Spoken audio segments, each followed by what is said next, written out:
T20 world cup तक Pakistan team के साथ जाएंगे। फिर अगर आपने कोई पूल ऐसे जहन में रखा हुआ है तो उस पूल में बाबर, रिजवान, शाहीन ये लोग हैं, और अगर ये जो पाकिस्तान के 3 सीनियर प्लेयर्स हैं इनके हवाले से अभी तक कोई क्लैरिटी आ नहीं रही। जिस तरह उस दिन माइक हैसन भी कह रहे थे कि अगर फ़खर और साइम ना खेलें तो फिर बाबर की टीम में जगह मिलती है तो बनती है। तो क्या इसमें कुछ अगर बताना पसंद करें? बिल्कुल सर, हमने 25 प्लेयर्स का पूल जो है ना वो हमने कोशिश किया और निकाला हुआ है, और गोइंग फॉरवर्ड आपको नज़र आएगा कि वही 25 प्लेयर गोइंग फॉरवर्ड खेलेंगे टिल वर्ल्ड कप। और उनमें बिल्कुल वो तीनों सीनियर प्लेयर हैं, उन्होंने पाकिस्तान के लिए बहुत परफॉर्मेंसेस की हैं, वो बिल्कुल उस पूल में ज़रूर हैं। और जो है कि बाबर और रिजवान और शेन के बारे में मेरे ख्याल से उस दिन माइक ने, मैंने वो प्रेस कॉन्फ्रेंस देखी है, उसमें काफ़ी क्लियर उसने जो चीज़ें हैं काफ़ी कर दी थी कि किस तरह से कौन सा प्लेयर जो है वो किस तरह टीम में फिट हो सकता है। तो वैसे ही वही बातें मैं भी दोहराऊंगा तो फ़ायदा नहीं है, वो उसने बोल दिया, वही बातें सेम, हम दोनों एक ही पेज पे। शहनशाह की परफॉर्मेंसेस मतलब इधर बैठकर तो मतलब गिनाने की ज़रूरत ही नहीं है, वो वर्ल्ड क्लास बॉलर हैं और वो गोइंग फॉरवर्ड आपको नज़र आएंगे टीम में, और क्योंकि वो पाकिस्तान के मतलब one of the best bowler है और वो ज़रूर आपको पाकिस्तान की वाइड बॉल में नज़र आएंगे गोइंग फॉरवर्ड। और दूसरा, टेस्ट क्रिकेट से और वनडे क्रिकेट से भागा तो नहीं जा रहा मतलब, लेकिन आपने वो देखना है कि आपको फ़ायदा किस चीज़ का है राइट नाउ। जो 50 ओवर वर्ल्ड कप वो मेरे ख्याल से 27 के बिल्कुल लास्ट में है, तो उसके लिए भी वैसे 2 साल पड़े हैं, तो आपको प्रिपरेशन उस चीज़ की करनी होती है जो मतलब अभी अगले नेक्स्ट 6-7 मंथ्स में आपने खेलनी है क्रिकेट, तो इसीलिए वो बोला जा रहा है। और टेस्ट क्रिकेट तो हम लोग मतलब खेलते ही कम है, तो मुझे उसकी टेस्ट क्रिकेट खेलने की वजह भी लगता है कि हमारी परफॉर्मेंस शायद उसमें ऐसी नहीं है कि हमें उतने टेस्ट मैच मिल पाते हैं। अगर हम भी जाकर लोगों को बाहर टेस्ट सीरीज़ हराएं, ऑस्ट्रेलिया में, इंग्लैंड में, साउथ अफ्रीका में, तो क्यों नहीं लोग हमसे खेलना चाहेंगे। तो हमको पहले उसमें अपनी परफॉर्मेंस भी अच्छी करनी है। कप्तान आए जैसे बाबर आजम आए, उसके अलावा रिजवान आए, शाहीन आए, तो आपके सामने उनकी कप्तानी है, और जिस तरीके का तजर्बा है, 1 सीरीज़ आ रहे हैं, 2 सीरीज़ आ रहे हैं, उनको बाहर कर दिया जाता है, आपको कहा जा रहा है कि वनडे के भी आप शायद कप्तान हों, तो क्या समझते हैं कि अगर 1-2 सीरीज़ सलमान से भी छूट जाती है तो उनका हाल भी जो शाहीन और रिजवान की तरह होगा? मेरा तो ये भी कहा जा रहा है तीनों फॉर्मेट का कैप्टन मैं होगा मतलब वो तो आप लोगों की बातें, आप कुछ भी कह देते हैं, मतलब आप तो कुछ भी कह सकते हैं मतलब, लेकिन मेरे साथ अभी वनडे की सर मतलब ऐसी कोई बात हुई नहीं है। और सर मतलब जो प्रीवियस कैप्टन के साथ हुआ वो, अब मुझे उस बारे में ना तो वो ज़्यादा बात करनी और ना ही वो मेरा कंसर्न है। मुझे अपना देखना है कि मैं मतलब टीम से कैसे बेस्ट निकाल सकता हूँ, मैं वो कैसे कर सकता हूँ जो पाकिस्तान टीम के लिए बेहतर हो। मेरा सिर्फ यही गोल रहता है, और मैं अभी भी बता रहा हूँ कि मुझे वही नेक्स्ट सीरीज़ में जाकर, मैं इवन अभी अमेरिका का भी नहीं सोच रहा, मैं सिर्फ सोच रहा हूँ कि मुझे बांग्लादेश में जाकर वहाँ सीरीज़ कैसे जीतनी है, वहाँ डोमिनेट कैसे करना है और वहाँ प्लेयर से बेस्ट कैसे निकालना है। अच्छा, हेलो सलमान, मुझे ये बताइए कि आपने किसी वीडियो में कहा था कि बाबर आजम अगर कोई फिल्म बनती है तो उसमें बाबर आजम हीरो होंगे और विलन हारिस होंगे, लेकिन आपने उस फिल्म में किसी हीरोइन का नहीं बताया, तो बाबर आजम के साथ कौन सी हीरोइन हो सकती है? ये तो आप बाबर आजम से पूछें मुझे तो हीरो का पूछा गया था, मैंने बता दिया था। सलमान, किसी भी टीम को अंडररेट नहीं किया जा सकता, तो बांग्लादेश का है आपके सामने, तो सामने वाली टीम को कैसा देख रहे हैं? और जिस तरह ऐसी बात है कप्तान को लेकर बात हो रही है, तो आप समझते हैं कि कोई भी कैप्टन हो उसको एक लंबा टाइम देना चाहिए? जिस तरह से बार बार चेंजेस होते हैं, शायद उससे हमारी क्रिकेट की ऊपर नीचे होती है, तो आप क्या समझते हैं कि मुकम्मल कॉन्फिडेंस होना चाहिए, चाहे कप्तान आप हो या कोई भी हो? जिस तरह से चेंजेस होती हैं जल्दी वो किस तरह का असर डालती हैं? सर बांग्लादेश तो किसी भी कंडीशन में मुश्किल है, और अपनी कंडीशन में तो वो मतलब आपने उनका अगर रिकॉर्ड देखें तो वो मतलब उन्होंने काफ़ी जो दुनिया की बेहतरीन टीमें हैं उनको वहाँ पे रहा, तो वो ऐसी टीम है कि जो मतलब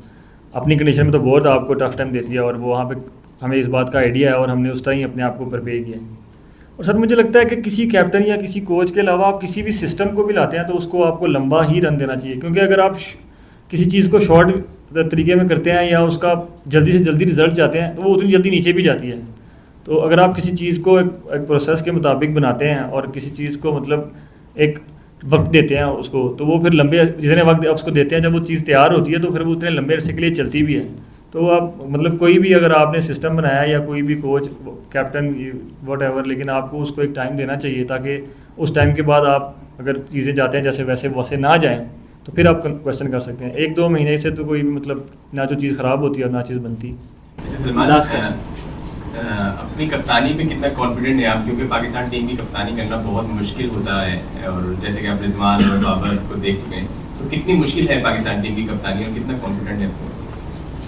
सर मुश्किल तो नहीं है, रिस्पॉन्सिबिलिटी है, और मुझे रिस्पॉन्सिबिलिटीज़ अच्छी लगती हैं और एक चैलेंज है, और मतलब मुझे चैलेंज कोई भी हो एक्साइट करता है, तो मैं तो काफ़ी एक्साइटेड रहता हूँ मतलब इस तरह के चैलेंजेस को लेके। और मेरा गोल हमेशा एक ही है, मैं कैप्टन हूँ या नहीं हूँ, तो मुझे पाकिस्तान क्रिकेट को बेहतर करना है, और कोई उसमें जो भी अपना हाथ मेरा मतलब मैं कोई भी हाथ बटा सकता हूँ या कोई भी किसी की हेल्प कर सकता हूँ, या कोई भी पाकिस्तान क्रिकेट को जहाँ जो डिज़र्व करती है पाकिस्तान क्रिकेट, जहाँ हमारे लोग हो देखना चाहते हैं पाकिस्तान क्रिकेट को, या जहाँ पाकिस्तान क्रिकेट को होना चाहिए, मैं उसके लिए कुछ भी करने को तैयार हूँ। बाइख्तियार कप्तान है आप? जी बिल्कुल। ये सर देखें, ये एक जैसे टीम गेम है, और जब से हम 15 प्लेयर खेलते हैं तो सबसे ही मशवरा होता है, फिर ही जाकर हम चीज़ें करते हैं। वैसे ही सर ये मतलब इनकी सिलेक्शन भी कोई एक बंदा नहीं कर सकता,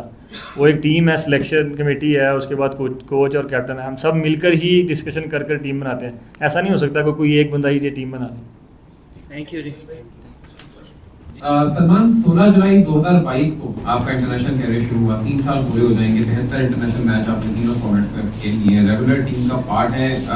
अपनी इस रोलर कोस्टर राइड को कैसे देखते हैं, अगर आपसे पूछा जाए कितने सेटिस्फाई हैं आप? और दूसरा कि आपको बहुत सारे क्रिकेटर्स की तरफ से एडवाइसेस मिली होंगी एज अ कोच और सारे, तो कोई ऐसी एडवाइस जो आपके कैरियर के लिए बहुत ज़्यादा मेमोरेबल रही हो और जिससे आपने अमल किया और बहुत कामयाबी मिली हो आपको?